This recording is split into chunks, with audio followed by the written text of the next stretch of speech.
அன்பானவர்களே, அன்பு வணக்கங்கள். உங்க இதயத்திலே இருக்கின்ற இறைவனை நான் வணங்குகிறேன். நாள்தோறும் பல தொலைபேசிகள் வருகிறது, பல கேள்விகள், எல்லாமே இறந்து போனவர் பற்றிய கேள்வி.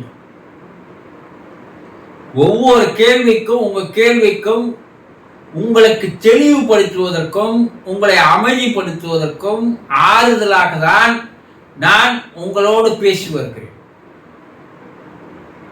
நேற்று ஒரு பெண்மணி, குருஜி, என்னுடைய கணவர்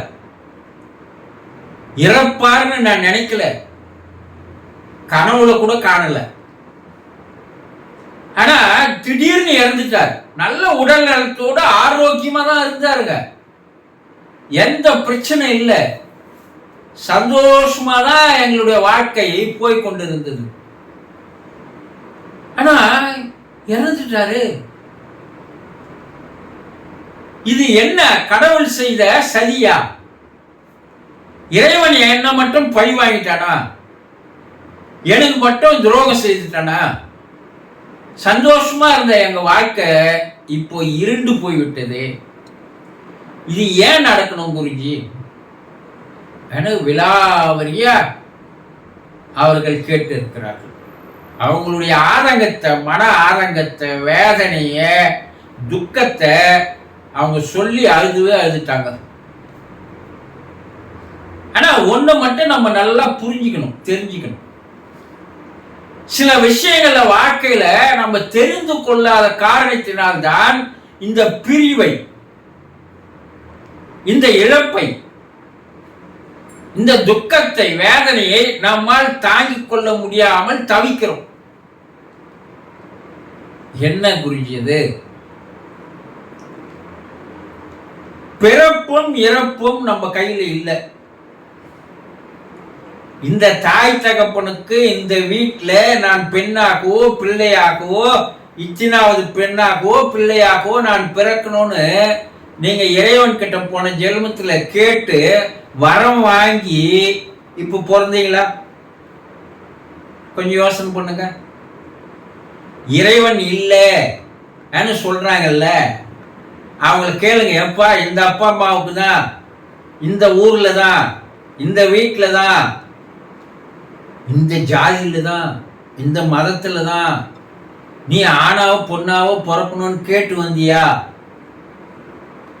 அப்ப ஏதோ ஒரு சக்தி, அதை என்னன்னா பேர் வச்சு அடிச்சுக்கோ, ஏதோ ஒரு சக்தி இந்த உலகத்தை இயக்கி கொண்டிருக்கிறது. அந்த சக்தி தான் பிறப்பையும் இறப்பையும் செய்கிறது. சரி, அது வேணும்னே செய்தா? இல்ல, பிறக்க வைக்கின்ற வேலையை செய்கிறது. ஆனா வாழ்க்கை என்பது அவரவர் கர்மா விதிப்படிதான் நடக்கிறது. இந்த கர்மா விதி என்றது தெரிஞ்சுக்கிறதுக்கு ரொம்ப ஆழ்ந்த அறிவும் ஞானமும் வேணும். கர்மாவது விதியாவது எல்லாம் இந்த ஆன்மீகவாதிகள் சொல்ற பொய்ன்னுவாங்க ஒரு சிலர். ஆனா அவன் உலகத்தை பரந்த மனத்தோடு பார்க்கின்ற அந்த பக்குவம் அவனுக்கு இல்லை. ஏண்டா ஒருத்தனுக்கு பணக்காரனா பிறக்கிறான், ஒருத்தன் ஏழையா பிறக்கிறான், ஒருத்தன் நோயாளியா பிறக்கிறான், ஒருத்தன் ஆரோக்கியமா பிறக்கிறான், ஒருத்தன் அறிவாளியா இருக்கிறான், மொத்தம் முடமா இருக்கிறான் அறிவுல. இதுக்கெல்லாம் அவனை பதில் சொல்லுங்க. தெரியாது. ஆனா அவர்கள் கர்மா கிடையாது, விதி கிடையாதுன்னுவாங்க. நம்முடைய பிறப்பும் சரி, இறப்பும் சரி, அந்த வாழ்கின்ற வாழ்நாட்களும் சரி, அதில் வாழ்கின்ற நிலைகளையும் சரி, நிலைமைகளையும் சரி, நாமே தான் அதை தீர்மானித்துக் கொள்கிறோம். அப்போ இத்தனை ஆயுள், இத்தனை நாட்கள் நீ வாழ வேண்டும் என்று கணக்குகள் இருக்கிறது. அந்த கர்ம விதிப்படி நீ வாழ்ந்து இறந்து போக வேண்டும் என்பது இறை நியதி. அதனால அவர் ஆரோக்கியமா இருந்தார், இறந்துட்டாருன்னு நீங்க நினைக்கிறது தவறு. அவருடைய ஆயுள் முடிந்து விட்டது. அவங்களுடைய விதி முடிஞ்சு போச்சுமா, நம்ம என்ன பண்ண முடியும் சொல்றாங்கல்ல. அப்ப அந்த விதி என்பது முடிந்து விட்டது.